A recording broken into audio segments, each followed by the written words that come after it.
الفاتحة. أعوذ بالله من الشيطان الرجيم. بسم الله. الحمد لله رب العالمين. إياك نعبد وإياك نستعين. صراط الذين أنعمت عليهم غير المغضوب عليهم.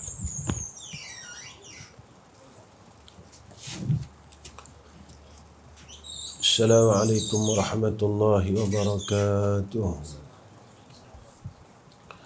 الحمد لله رب العالمين، والصلاة والسلام على أشرف الأنبياء والمرسلين وعلى آله وصحبه أجمعين. سبحانك لا علم لنا إلا ما علمتنا إنك أنت العليم الحكيم. اللهم لك الحمد وإليك المستكى وأنت المستعان، ولا حول ولا قوة إلا بالله العلي العظيم. Amma ba'd. Pertama sekali terpanjatkan puji dan syukur pada Allah Subhanahu wa taala dengan hidayah, taufik, i'anah dan ta'yid, dengan anugerah daripada Allah Taala dan ketentuan yang baik daripada Allah. Malam ni kita sambung kitab kita, muka surat yang ke-8. Bismillahirrahmanirrahim. Qala musannif rahimahullahu ta'ala. Dan Allah Ta'ala angkat taklif syarak pada engkau, saya ulang balik sikit, pada ketika belum balik. Ketika kita belum balik, maka kita belum lagi ditaklifkan dengan hukum syarak, belum jadi mukallaf lagi. Kemudian jadilah engkau orang yang kahla. Kau kena kahla ni orang yang dewasa dalam lingkungan 30 tahun. Lalu Allah dewasakan kita, Allah jadikan kita seorang pemuda. Sentiasa tolong dan kurnianya kepada engkau. Kemudian jadilah engkau orang yang tua, kata musannif. Ini takdir Allah. Ini tadbir Allah Ta'ala atas kita, perjalanan hidup kita.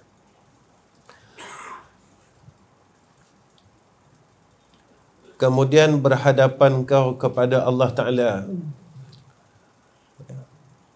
Kemudian dibangkitkan kau pada hari kiamat. Dan berdiri engkau di padang mahsyar. Inilah musafir kita. Jangan lupa perjalanan musafir kita ni. Kita tak terhenti kat dalam dunia, tapi kita akan meneruskan musafir kita sehinggalah kita ini masuk ke dalam syurga Allah. Ini perjalanan kita, jangan lupa. Jangan kita menyangka bahawa hidup ini terhenti di sini. Tak. Masalah ini terhenti di sini. Tak. Dia tak berhenti kat sini masalah ni. Lepas dunia ada lagi yang kita kena lalui, selesaikan masalah tu. Masalah tu masalah alam barzah. Lepas selesai masalah alam barzah, masalah yaumul ba'ts, iaitu hari kebangkitan. Lepas tu yaumul mahsyar. Kita lalu lagi. Sekarang ini Allah bagi kita hidup, kita kena fikir bagaimana aku dapat selesai tak masalah ni. Masalah soalan kubur selesai tak? Masalah dibangkitkan besok selesai tak? Masalah padang mahsyar aku selesai tak?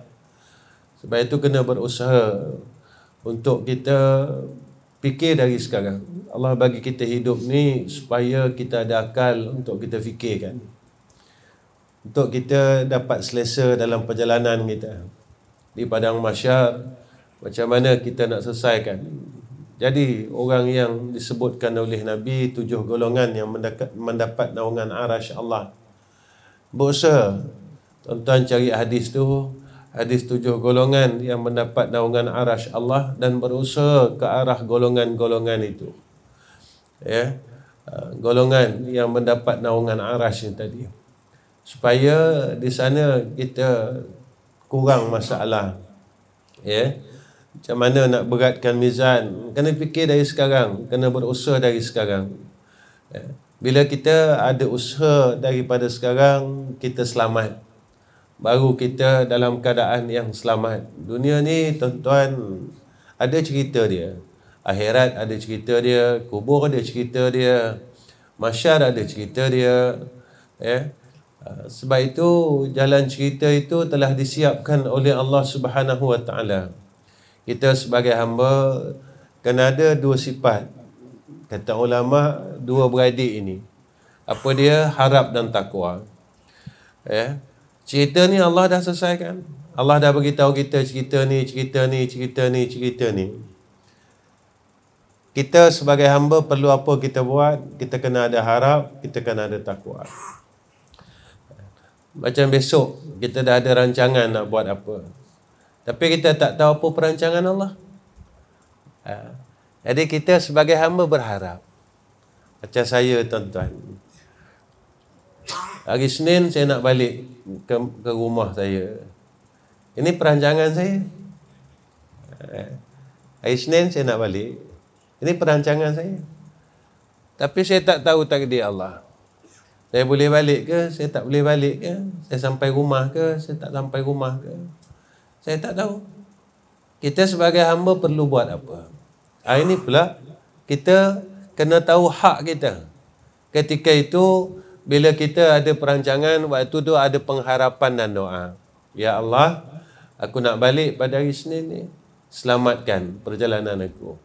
Sebab itu, bila kita melihat perkara ini, sebenarnya Allah didik kita supaya kita ni tak lupa tempat kita sebagai hamba Allah. Lepas itu saya, tiap-tiap kali saya nak keluar musafir, saya tak pernah tinggal lagi tuan-tuan sembahyang sunat musafir. Tak pernah tinggal lagi. Alhamdulillah. Syukur dengan Allah Subhanahu Wa Taala. Kalau saya tertinggal, saya akan rasa takut dalam musafir tu. Kenapa?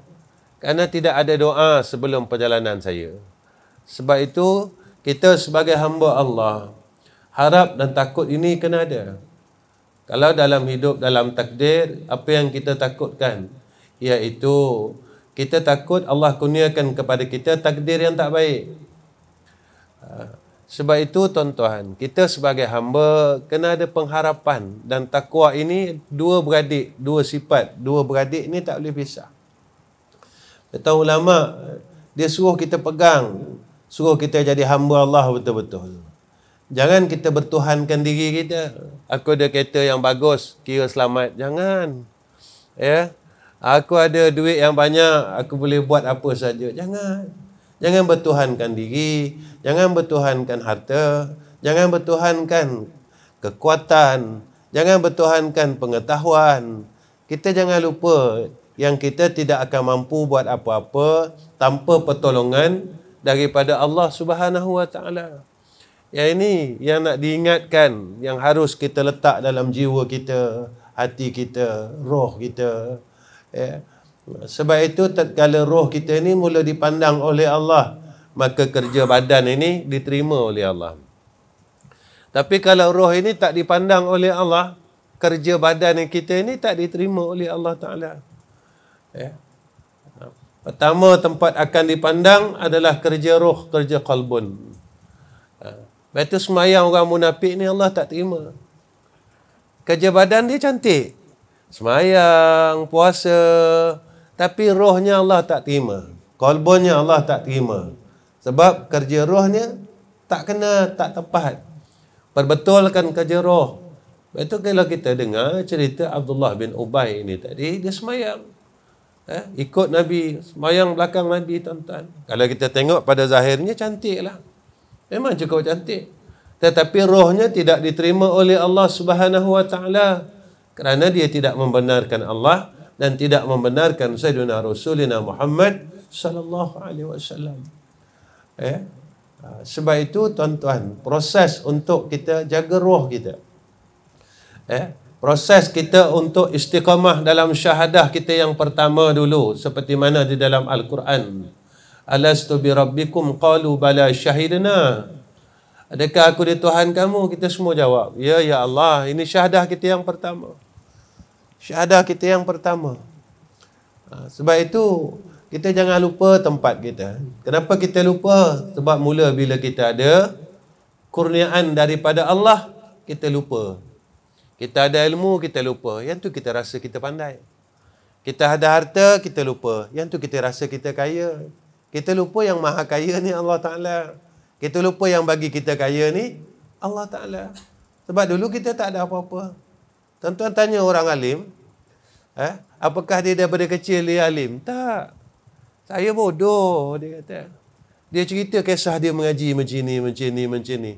Maka, menuntut ilmu dia itu adalah satu harapan, satu doa. Lalu Allah kurniakan dengan kesungguhan dia. Cerita kesungguhan ini adalah doa. Dia nak sangat, ya Allah, jadilah muliakan aku dengan kemuliaan ilmu. Tuan-tuan tanya orang kaya. Bukan dia lahir terus kaya, tuan-tuan. Dia kata aku mula meniaga gini. Maka dia lupa yang tu adalah kurnia daripada Allah. Kerana usahanya itu berserta dengan doa. Berserta dengan doa. Dan ketika dia lupa yang itu adalah kurnia daripada Allah. Nah, ayat ni paling kita takut, tuan-tuan. Saat kita lupa diri. Yang ni kita takut. Saat kita lupa diri, pada tatkala itu datang sifat-sifat yang tersembunyi ni tadi. Apa dia? Datang sombong. Datang ujub. Maka ketika itu, kurnia itu menjadi kemurkaan daripada Allah. Menjadi asbab murkanya Allah atas kita.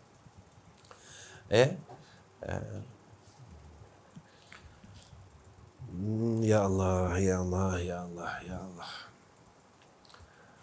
Jadi kita kena jaga benda-benda ni, semua kena jaga.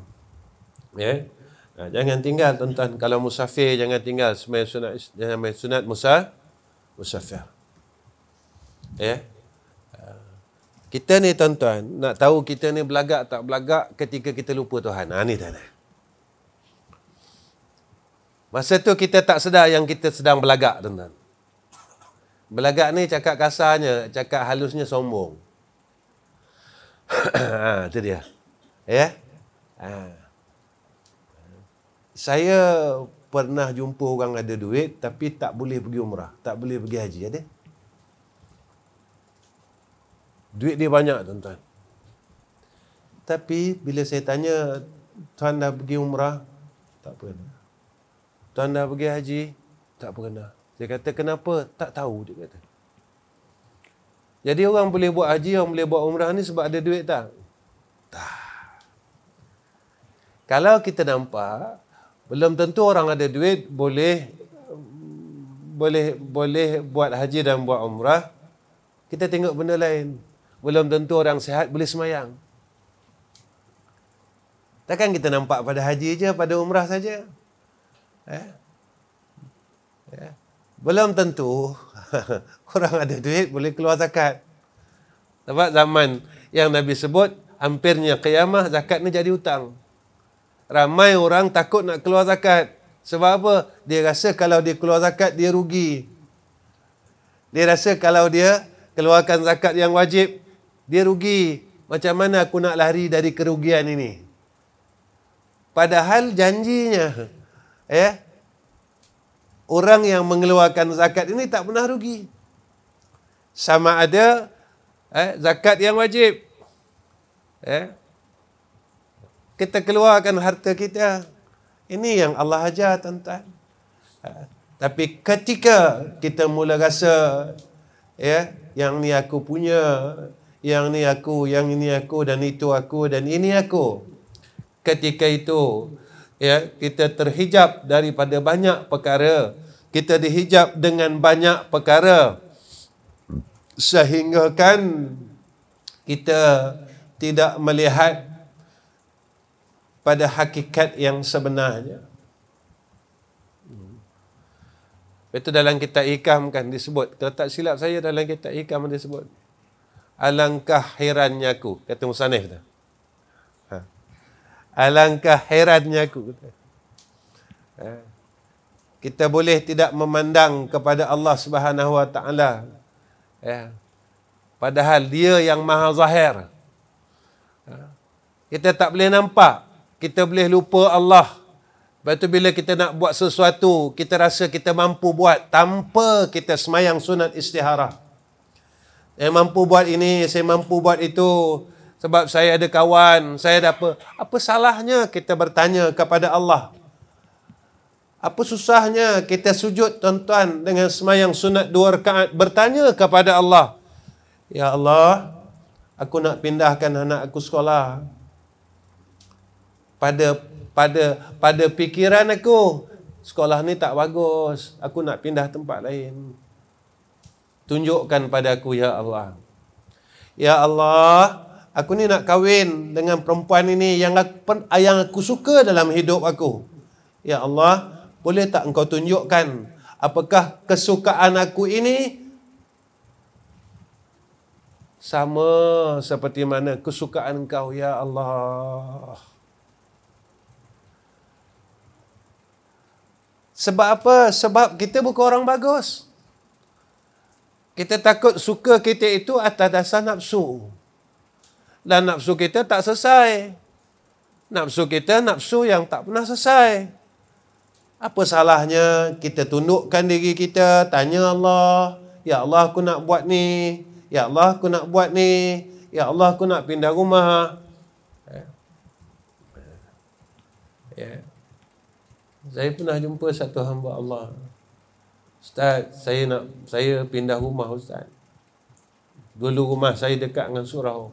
Alhamdulillah saya dapat pergi. Saya banyak kali dapat selalu jadi jemaah surau. Tapi saya rasa saya nak pindah lebih dekat dengan masjid pula Ustaz. Tuan-tuan, apa yang terjadi? Dia lupa tanya Allah. Selepas ia pindah hampir kepada masjid, dia tak pernah tengok masjid. Menangis dia tuan-tuan.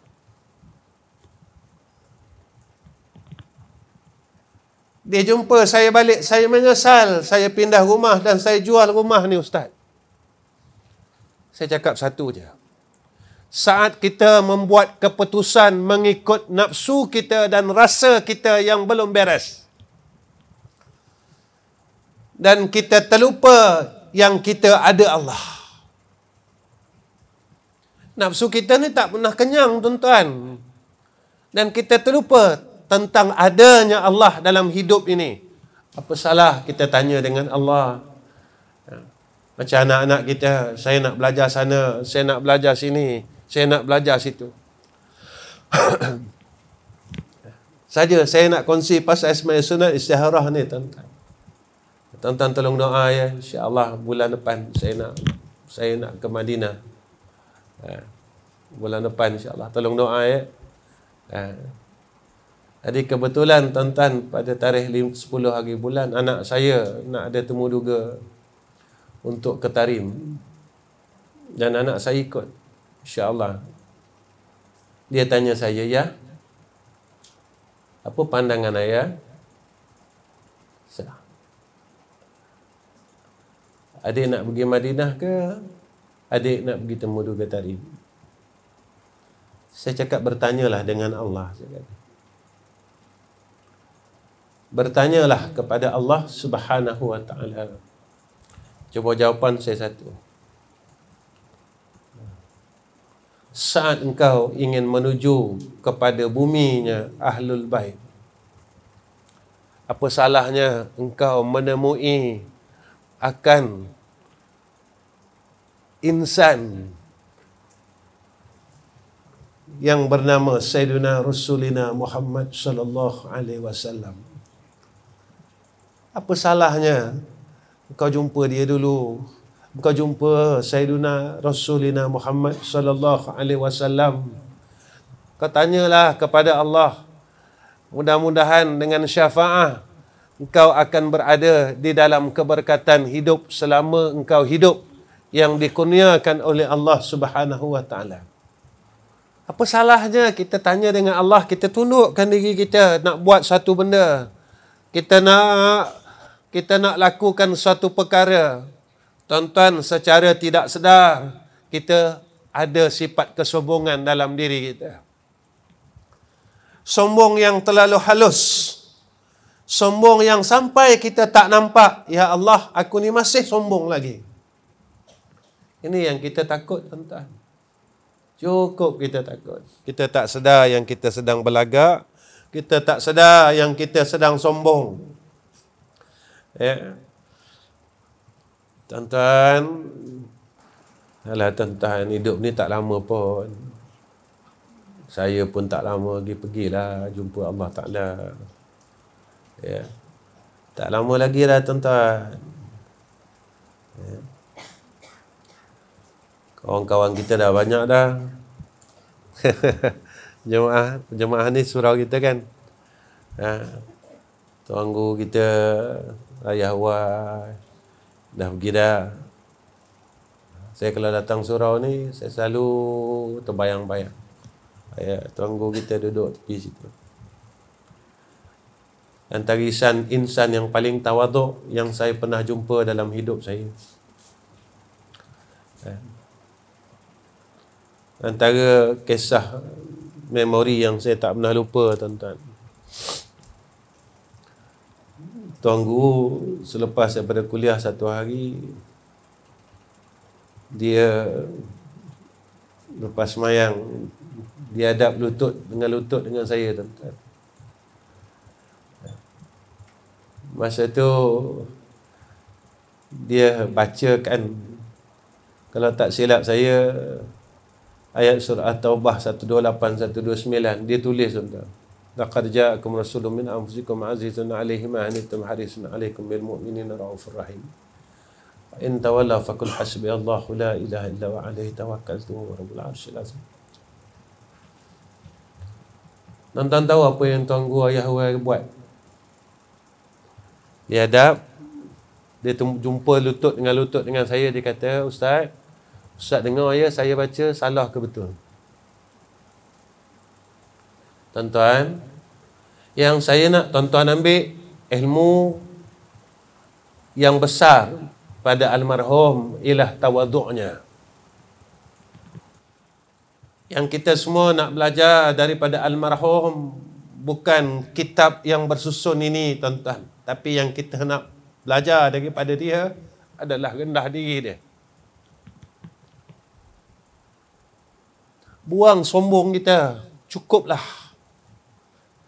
Saya nak balik dengan Allah, nak jumpa Allah, tuan-tuan nak balik jumpa Allah, dan Allah sekali-kali tidak akan menerima hamba-Nya yang balik dalam keadaan yang sombong kepada Allah. Belajarlah rendah diri itu, tuan-tuan, daripada almarhum. Inilah isi segala ilmu yang kita pernah tadah daripada almarhum. Maka isinya yang dia tunjukkan kepada kita adalah tawaduk, rendah diri kepada Allah, rendah diri, turun dan terus turun, kerana insan dan hamba yang merendah diri kepada Allah, kata Nabi sallallahu alaihi wasallam, tempatnya diangkat pada sisi Allah. Ini jemaah kita yang ramai pergi, dia tunggu kita ni. Tunggu kita. Tunggu kita. Ya. Kita masih lagi sombong tak habis-habis, bongkak tak habis-habis, tak selesai-selesai. Bila nak selesainya sombong kita ni, tuan-tuan? Bila kita nak selesaikan sombong kita ni? Sampai bila? Sampai bila? Sampai bila? Kan? Besok dan berdiri engkau di padang mahsyar. Kemudian apabila selamat engkau daripada azabnya. Kalau lepaslah, tuan-tuan. Apabila, kata dia. Ya. Kemudian apabila, dia kata. Ya, kita orang Melayu kata, bila selamat. Bila tak selamat, ini kena fikir, aku selamat tak besok ni? Aku keluar tak dari neraka ni? Kalau kita sombong tak boleh buang, tak boleh keluar. Kalau ujub tak boleh buang, tak boleh keluar. Kalau kita tak boleh turunkan diri kita, kita rasa kita hebat, kita tak boleh keluar neraka. Tak boleh keluar, tuan-tuan. Macam mana nak keluar?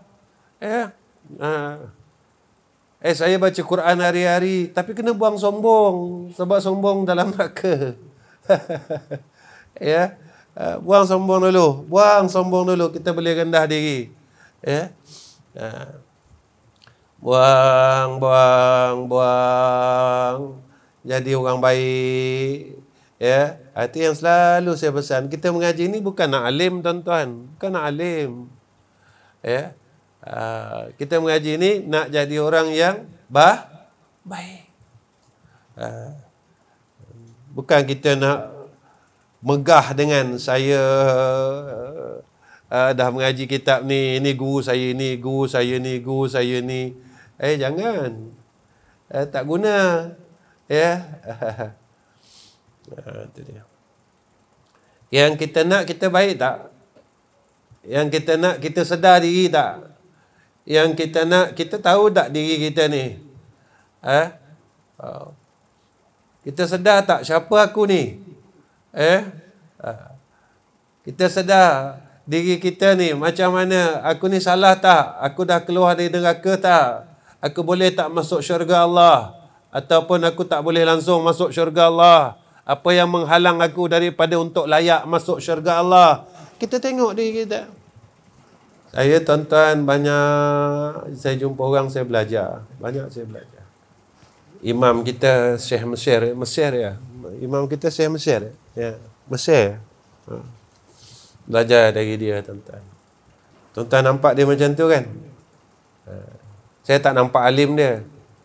Tapi saya nampak tawaduk dia. Sepanjang saya mengajar di Surau Padang Midin, saya dapat cium tangan dia sekali je. Dia tak pernah bagi saya cium tangan dia.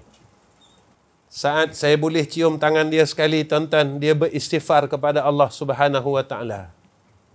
Saat saya dapat cium tangan dia sekali, itu yang menjadi kepuasan dalam hidup saya. Dia istighfar, tuan-tuan. Astaghfirullahalazim, astaghfirullahalazim, astaghfirullahalazim. Yang kita nak belajar bukan taranum dia. Yang kita nak belajar bukan apa yang kita nampak, yang kita dengar. Yang kita nak belajar, tuan-tuan, sifat tawaduk yang kita tengok sendiri, yang kita rasakan sendiri. Inilah tempat orang alim yang disebutkan oleh ulama.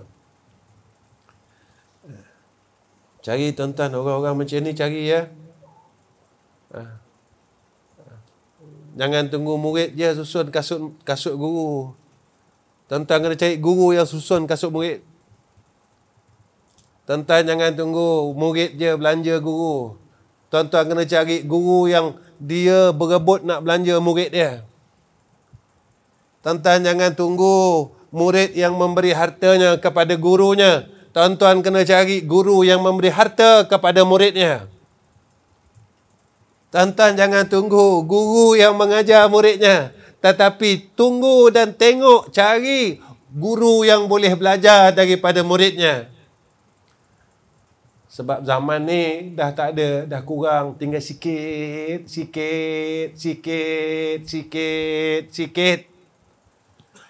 Kenapa dah sikit? Sebab kita tak boleh jadi orang baik. Kita belajar macam tu juga. Belajar macam tu juga. Belajar macam tu juga. Apa guna kita belajar, tuan-tuan, bertahun-tahun? Kita belajar, tak jadi apa dalam hidup kita. Tak ubahkan apa-apa dalam diri kita. Apa yang kita dapat daripada apa yang kita buat? Tuan-tuan, kalau hidup ni, tuan-tuan berniaga, tapi tak ada untung. Tuan-tuan nak berniaga lagi tak? Tuan-tuan kata, buat apa berniaga dah? Saya ke laut pula lah. Kan? Macam tu lah. Kita mengaji 10 tahun, kita dapat apa? Kita dapat apa? Saya tengok diri saya, tuan-tuan tengok diri tuan-tuan. Dapat apa? Aku dapat apa ni? Aku dah jadi apa ni dalam hidup aku? Apa yang telah berubah di dalam diri aku? 10 tahun. Aku buka kitab, aku tutup kitab. Apa yang telah ubahkan kebaikan dalam hidup aku? Macam mana hubungan aku dengan Allah? Itu yang saya sembang dengan anak-anak saya. Korang kenal Nabi ke korang tahu Nabi?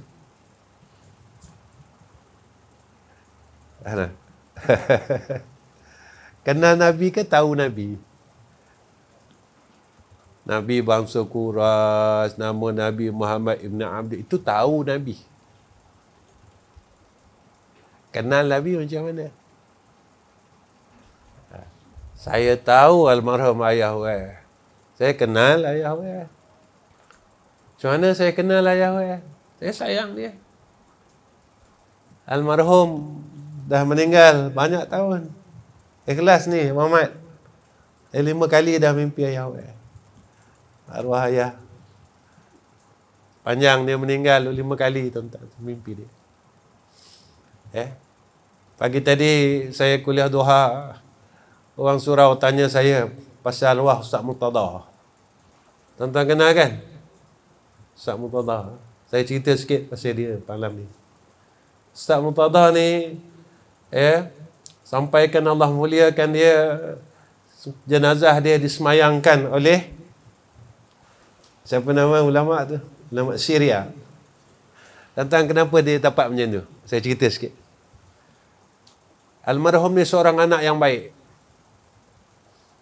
Anak yang baik.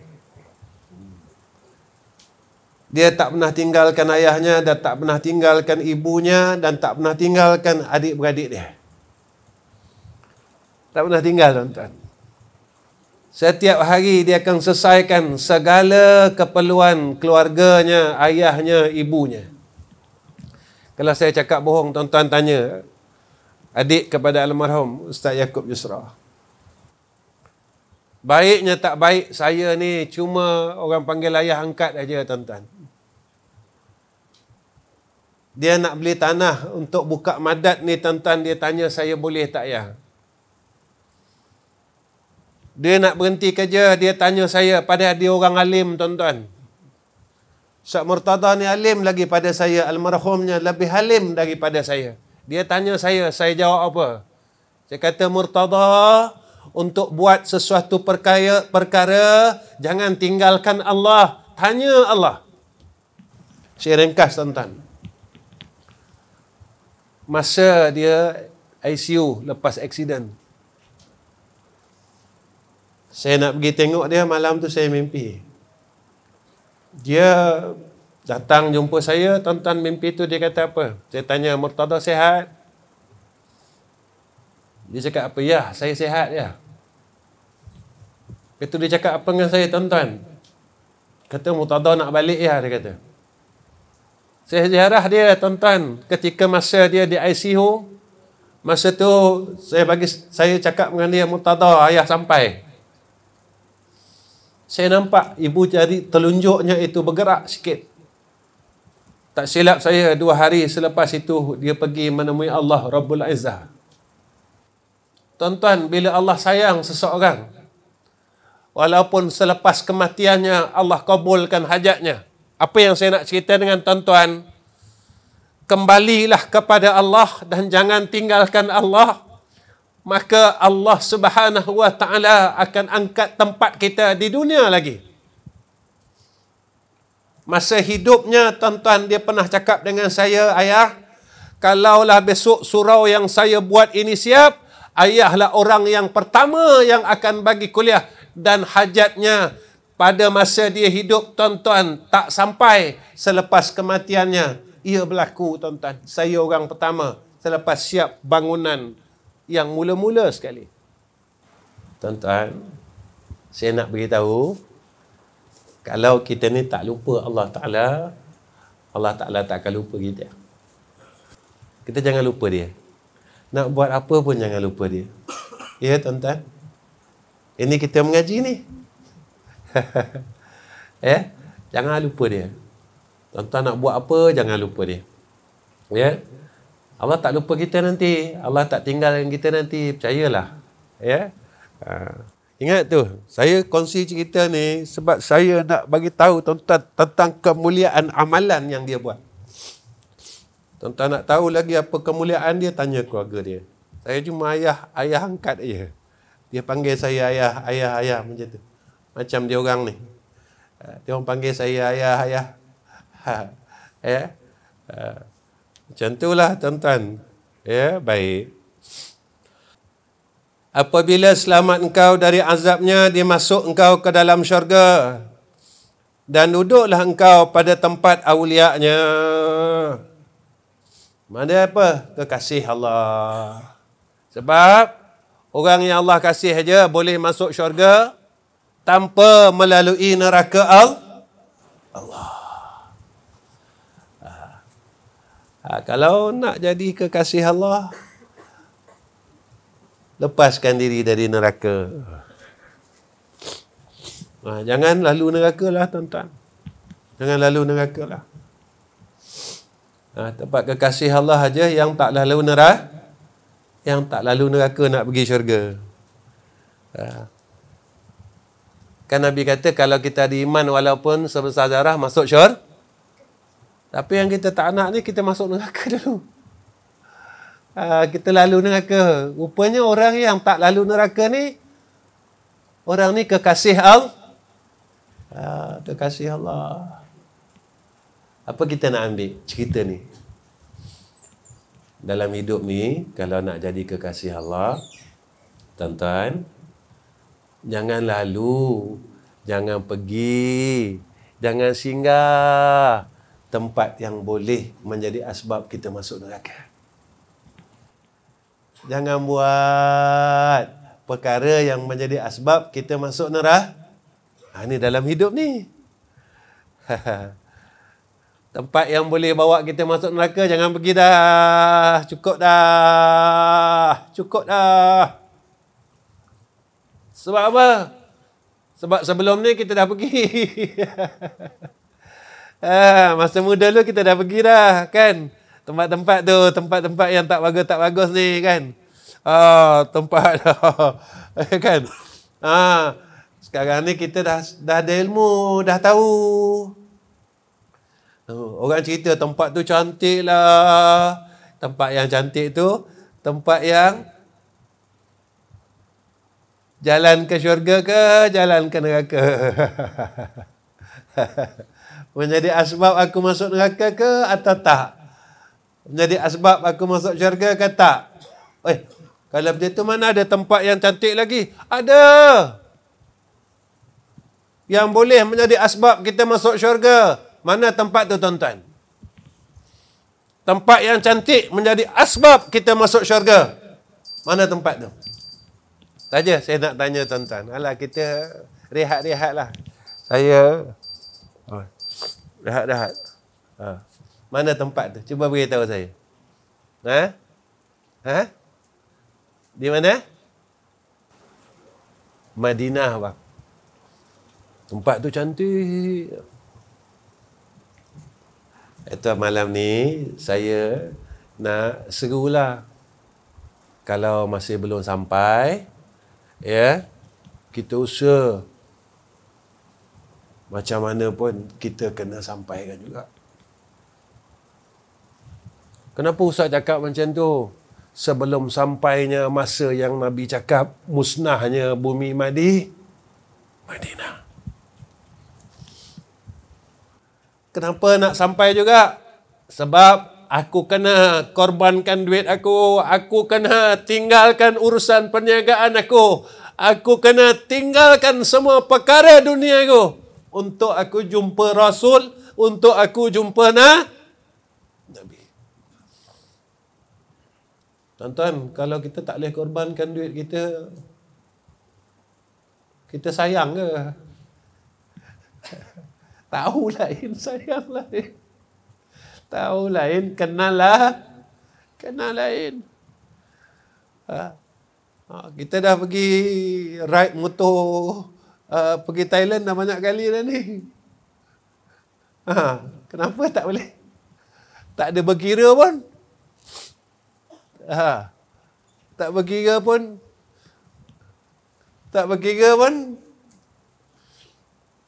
Kenapa dengan Nabi kita berkira, tuan-tuan? Mahalah.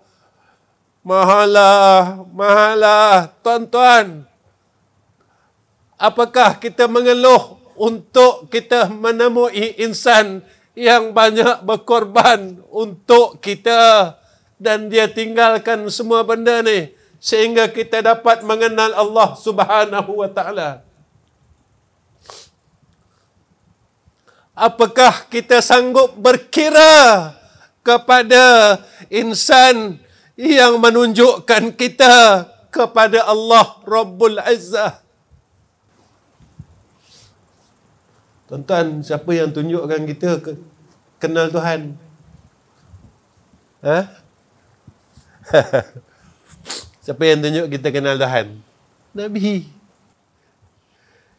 Siapa yang tunjukkan kita semayang? Nabi. Siapa yang tunjukkan kita boleh ada kesedaran, apa nama orang sekarang? Solidarity, apa nama? Siapa tuan-tuan? Siapa yang tunjuknya jalan ni? Nabi. Nabi yang kenalkan kita semua benda ni. Jangan berkira tuan-tuan, dengan Nabi jangan berkira. Boleh ya? Usaha. Semua hidup sekali cukup. Ya? Semua hidup sekali. Tak payah berkira. Baik. Dan kekasihnya, maka apabila mengetahui engkau demikian itu, bila kita dah faham semua benda ni, kita sedar diri. Bukan tahu, tapi sedar. Tahu lain, sedarlah lain. Kita tahu dah lama, tapi tak sedar-sedar. Bangun. Sedar. Tak sedar-sedar. Ya. Itu bukan tak tahu. Kan? Macam dalam hidup ni, sembahyang tahajud ni bagus, tahu dah lama tuan-tuan, tapi tak sedar-sedar.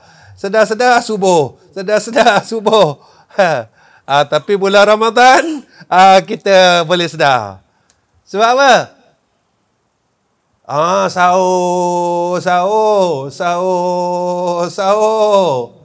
Sebab kita ni rupanya jahat lagi. Pasal nafsu kita boleh bangun. Ya. Kalau tak bersangkut paut dengan nafsu kita, tak boleh bangun. Kita pun berdalih lah. Sahur ke sunat? Nampak kalau bulan bukan bulan Ramadan, sembahyang tahajud tak sunat.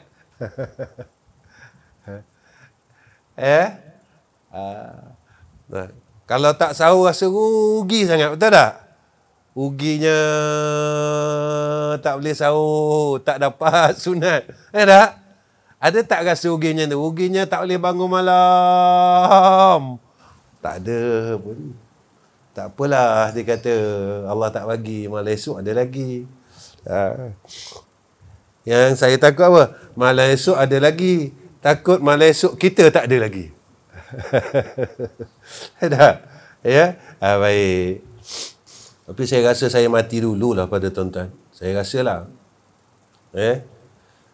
Kadang orang tanya saya, kenapa Ustaz suka cakap macam tu? Kalau saya mati dulu, tuan-tuan hidup lagi, tuan-tuan boleh semayang dengan saya. Itu dia. Kemudian, Masya Allah, apabila mengetahui engkau yang demikian itu, lazim atas engkau menserahkan dirinya kepada Allah Ta'ala dan bertawakal engkau atasnya, dan datang kepada engkau meninggalkan tadbir. Tak adalah kita nak fikir dah. Apa yang kita buat? Pada ketika itu, kita bersandar kepada Allah, berharap akan ketentuan yang baik daripada Allah. Inilah hamba. Dan tidak melawan qadar dan qada Allah Ta'ala. Allahul Muwafiq. Jadi kita jadilah orang yang sentiasa duduk dalam zon kehambaan. Tak lawanlah Allah. Itu hebatnya tentang rukun iman. Wajib beriman dengan malaikat. Betul tak? Tuan-tuan tengok malaikat.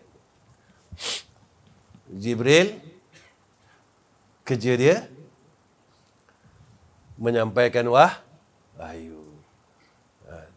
Ada malaikat bawa rezeki. Ada malaikat tanya dalam kubur. Jangan tahu, kena kenal. Ada kita dah tahu ada malaikat yang bawa rezeki kita hari-hari. Nak fikir apa tuan-tuan? Cuma kita berdoa, berikhtiar, usaha cari rezeki. Sebab rezeki itu memang dah ditentukan oleh Allah. Kena usaha, buat. Lepas tu minta, ya Allah, kurniakan atasku rezeki yang baik.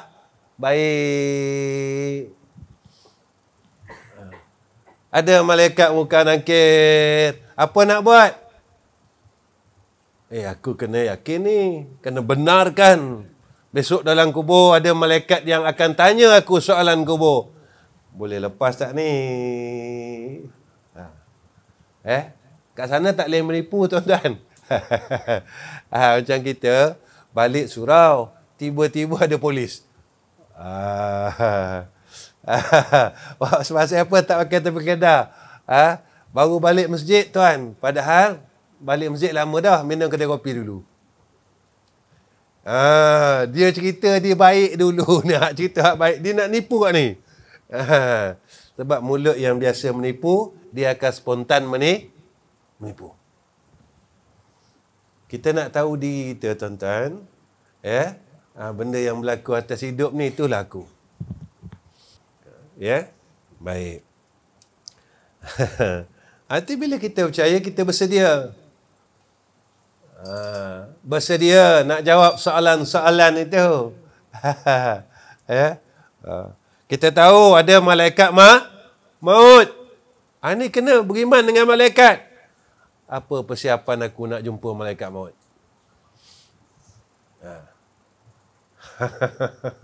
Inilah yang dikatakan kekasih Allah. Ini yang dikatakan iman yang tahqiq. Inilah baru betul. Usaha tuan-tuan. Saya usaha, tuan-tuan usaha. InsyaAllah baik. Setakat tu je tuan-tuan. Dan yang kedua, sebab dapat engkau meninggalkan tadbir itu. Baik. Setakat tu je. Kita mengaji tak payah panjang-panjang tuan-tuan. Tapi apa yang kita nak buat? Itu je. Itu je lah. InsyaAllah akhir kalam untuk Darul Atiq Dakwah Center. Tuan-tuan terus sampai dengan kawan-kawan saya sedang berusaha untuk cari dana untuk siapkan surau tu secepat mungkin. Dana yang kita perlukan lebih kurang dalam 200,000. Untuk semualah.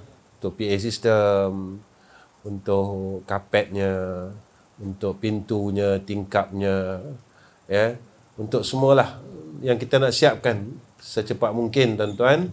Dana tu kita perlukan, tolong sampaikan. Tolong sampaikan kepada kawan-kawan.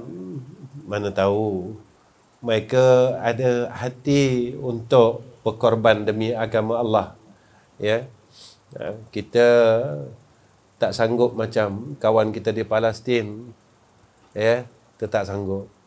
Kita tak sanggup tuan-tuan. Kita baru dengar bunyi mercun, kita terkejut dah. Jantung kita laju dah tuan-tuan. Baru dengar bunyi mercun, dum laju jantung. Dia orang duduk tepi-tepi tu bom jatuh. Tak ada apa kat dia. Sebab apa? Ini kekuatan mereka. Kekuatan orang Islam ni sebenarnya bukan dengan senjata yang canggih. Kekuatan umat Islam ni bukan bilangan yang banyak. Kekuatan umat Islam ini adalah dengan tauhid yang tahqiq, tauhid yang benar. Ini kekuatan umat Islam.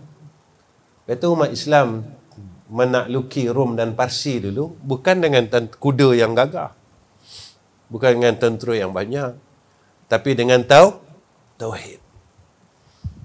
Sebab apa? Di mana arah tuju umat Islam? Arah tuju umat Islam mati tuan-tuan. mati. Itu umat Islam ni berani. Sebab tujuannya menemui Allah. Syahid ini orang yang bersaksi. Ini syahid.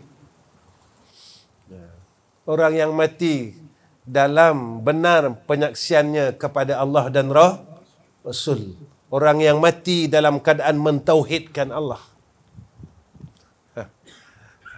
Ini kekuatan kita. Bukan kekuatan kita dengan senjata, dengan kepakaran, dengan tauhid dan tuan. Jadi bina tauhid daripada sekarang. Bina tauhid daripada sekarang. Minta keyakinan dengan Allah daripada sekarang supaya kita benar-benar yakin kepada Allah Subhanahu wa ta'ala. Ya, baik tuan-tuan. Setakat ni wa akhir kalam. Assalamualaikum warahmatullahi wabarakatuh. Bismillahirrahmanirrahim. Alhamdulillahirabbil alamin. Allahumma shalli ala sayyidina Muhammad wa ala alihi wa sahbihi wa sallim. Ya Allah, ya Rahman, ya Rahim, jadikanlah majlis ilmu ini ya Allah menjadi asbab kami semakin kenal kepada Engkau ya Allah. Ya Allah, ya Rahman, ya Rahim, jadikanlah asbab majlis ilmu kami ini ya Allah. Kami semakin kenal kepada kekasih Engkau baginda Rasulullah Muhammad sallallahu alaihi wasallam. Ya Allah, jadikan asbab majlis ilmu dan kami menuntut ilmu ini ya Allah menjadi asbab iman kami kuat, Islam kami kuat. Ya Allah, akhlak kami baik. Ya Allah, dengan asbab majlis ilmu dan kami menuntut ilmu setiap hari ya Allah, jadikanlah ya Allah menjadi asbab kami dikurniakan husnul khatimah. Ya Allah, ya Tuhan kami, jadikanlah isteri dan anak-anak kami orang yang baik, cucu kami, menantu kami orang baik, dan himpunkan kami dan keluarga kami besok pada tempat yang baik di yaumil akhirah ya Arhamar Rahimin. Ya Allah, ya Rahman, ya Rahim, kami mohon kepada Engkau ya Allah, tolonglah kami untuk kami istiqamah pada jalan Engkau ya Arhamar Rahimin. Ya Allah, jangan Kau bolak-balikkan hati kami ya Allah. Jangan Kau cabut iman kami sewaktu kami sakaratul maut. Ya Allah, ya Tuhan kami, tolong tetapkan iman kami dan jadikan kami mati dalam keadaan yang masih lagi kami ini berada di dalam golongan orang mukmin dan orang muslim ya Zal Jalali wal Ikram. Ya Allah, jadikan kematian kami dengan kalimat la ilaha illallah Muhammadur Rasulullah sallallahu alaihi wasallam. Wa sallallahu ala sayyidina Muhammad wa ala ali sayyidina Muhammad walhamdulillahirabbil alamin.